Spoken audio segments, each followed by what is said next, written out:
And welcome back here to Live Now from Fox. I'm Andrew Kraft. Well, the sun coming up there in the Middle East. Live picture over Tel Aviv in Israel. Fox News Chief Foreign Affairs Correspondent Trey Yingst with a report on the situation of where the war stands and the humanitarian situation in Gaza. Let's listen.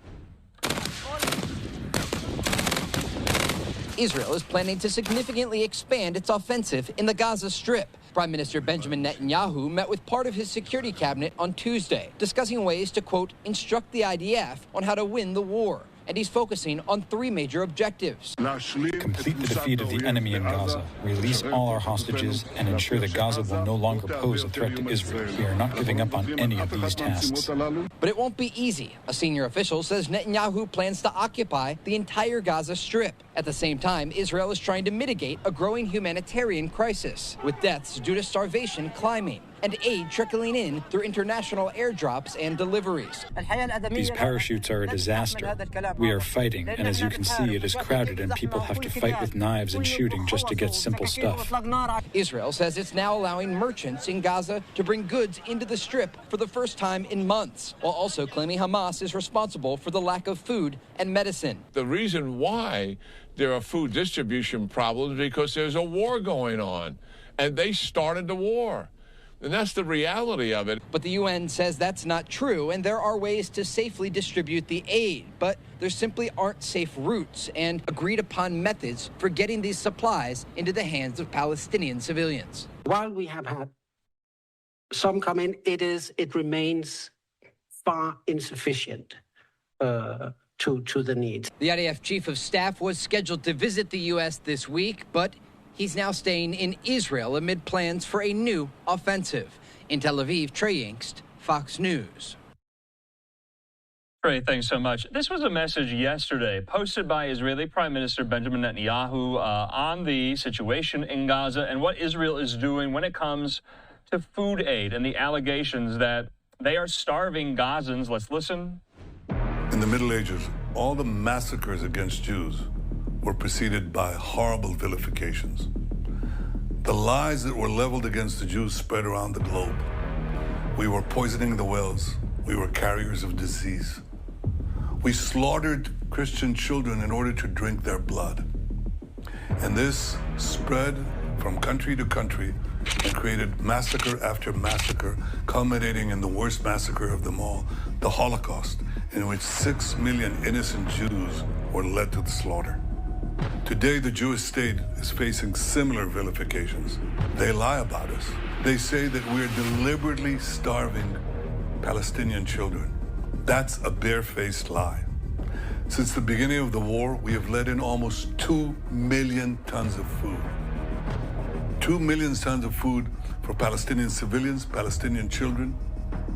That's been our policy. But in the last few months, this humanitarian aid has been interdicted by Hamas looting. They steal the food from their own people. But in the last few months, that food has not been reaching the Palestinian civilians because Hamas is stealing it. So we've decided to go around it. I've authorized the Israeli Air Force to airdrop humanitarian food and medical supplies to Palestinian civilians. We invited other countries to join these airdrops, and many have. We also designated safe corridors through which these trucks can travel without being looted by Hamas or endangered by combat activity. And we're talking now to our American friends about further steps to alleviate any possibility of hunger or the appearance of hunger. We're committed to doing this, just as we're committing to free Gaza from the tyranny of these terrorists.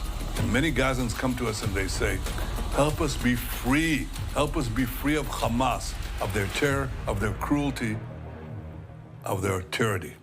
And that's what we will do. Okay, so wanted to let you listen and watch that. That was posted yesterday here. Speaker of the House, Mike Johnson, visiting with the Netanyahus in Israel. Benjamin Netanyahu posting a photo of them, saying Prime Minister Netanyahu and his wife Sarah met last night with the Speaker of the United States House of Representatives, Mike Johnson, and his wife Kelly Johnson in the community of Shiloh in Samaria. You also see there in the photo the U.S. ambassador to Israel, Mike Huckabee, and his wife, Janet Huckabee. So in the meantime, had to get that in there. Let's bring in the conversation now. Our friend and colleague, you know him, national security analyst and expert and retired Marine intelligence officer, Hal Kempfer. He joins me. Hal, you watched that video from Netanyahu offline there alongside me. What does it say about the state of Israel's reputation, their international standing, that Netanyahu felt the need to put out that video, do you think? And I'm going to kind of lead the witness here in the question, can Israel's reputation rebound from all of this? Andrew, that is a great question. Of course, they're being vilified all over the place. In fact, last week, it sounded like there was a growing rift between the U.S. position and Israel's position when Steve Witkoff was saying, hey, look, we don't want an incremental deal. We want all or nothing. We want all the hostages out. It sounded like he was kind of almost pushing something similar to what we'd heard from the Arab League or heard from other organizations. And so it had us kind of scratching our head. What he's saying is true. I mean, there is a lot of international condemnation of what's happening there.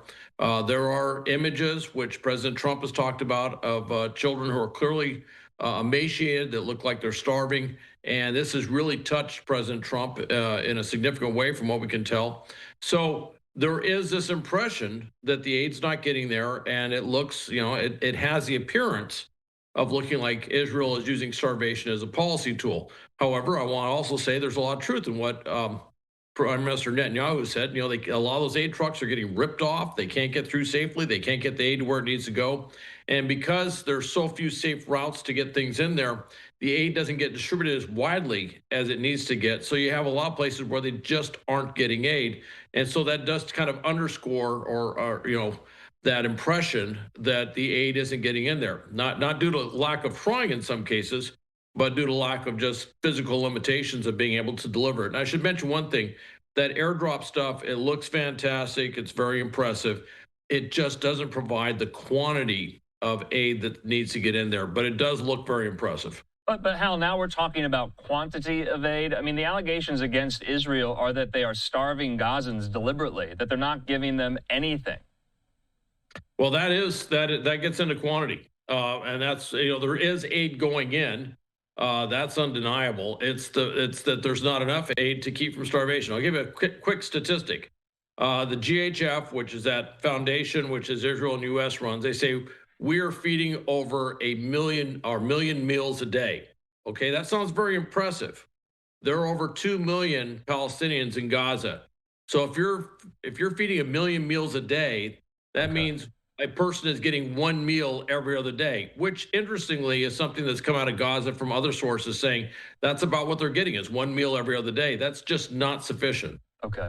Live picture there in southern Israel looking into the Gaza Strip. Let's talk about, in my everyday life, I encounter friends and family and strangers. They ask me what I do. I say I'm in the news. I cover the news each and every day. So people in my life, they know we cover stories like this on a very granular detail. All the ins and outs. My trainer at the gym today was asking about this. What is Netanyahu's strategy for the war? He's been prosecuting it for almost 2 full years. Where is the end game now? Is this a new strategy Netanyahu is waging to reoccupy the Gaza Strip?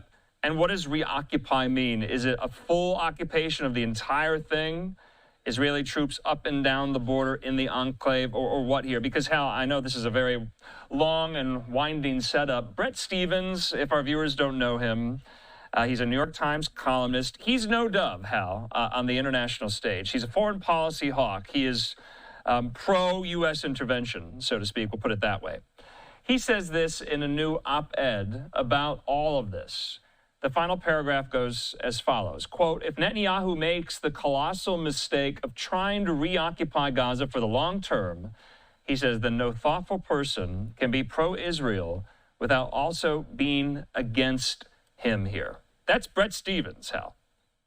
What we're looking at right now and what Netanyahu has been talking about is a full reoccupation. The military, for lack of a better term, the staff has basically presented a series of courses of action of how Israel might accomplish this. Now, a couple of problems is they got about 4 divisions on the ground in the Gaza Strip. literally to do an occupation of the order that he's talking about 5 or 6 divisions is what required. So there's a shortage of troops. The troops themselves, by their own reports, are exhausted. They are worn out. And actually, interestingly, the chief of staff, Yael Zamir, who was recently put in by Netanyahu because it was felt he was a little more politically loyal, if you will, has been a bit vocal about his skepticism about this course of action going in and occupying it. The problem is, it sounds like, okay, you go in there, you take the territory you don't have. That's territory that they're going to have to fight for fiercely. The other problem is if you go in there militarily, that's the areas where they're holding hostages.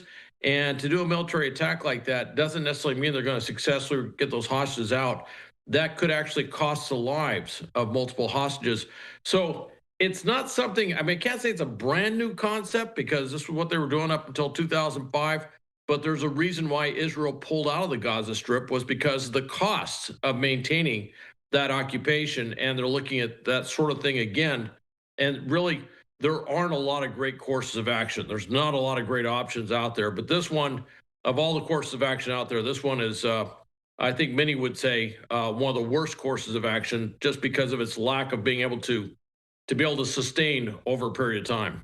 So what does it say, though, about where the war is right now? Is this a sign of desperation? I mean, you and I have talked for almost 2 years. Israel has vanquished Hamas almost. They have defeated their enemies, Iran, Hezbollah, the Houthis. Is this Netanyahu twisting in the wind? Does he know what to do next? Well, a lot of it's politics. I wouldn't say he's completely vanquished. He wiped out all the battalions, and then they kind of recharged, not the same level of experience or capability as the previous Hamas, but a lot of raw recruits out there, and that's been a big frustration is Hamas's regenerative capabilities.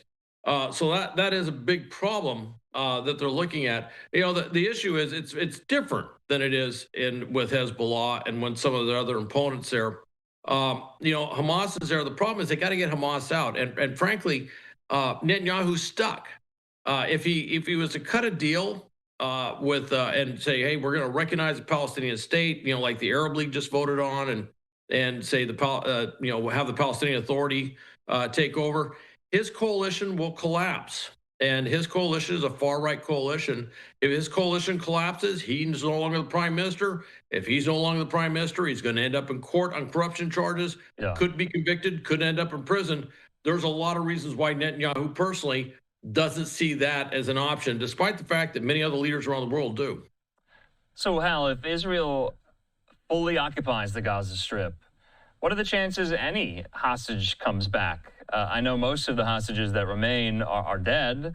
Is there any scenario that Hamas just says, okay, no one is going back into Israel that we have taken? That's what everybody's afraid of. I think the IDF will be able to get some, but the reality is, look, you have a very extreme group, and they would have no compunction about killing hostages. They've done it before. Right. Do it again, and I think everyone looks at this, and certainly if you listen to the families, of the hostages, they are not for this because they recognize that whereas this sounds bold and it sounds like they're going to do something, the reality is, it could cost them the lives of their loved ones. All right, Hal Kempfer, we're going to have to leave it at that. We do appreciate your time and your insight into all of this. There's a lot on the international front later this week that I'm sure we'll be speaking to you about. Hal, thanks so much. Thank you, Andrew.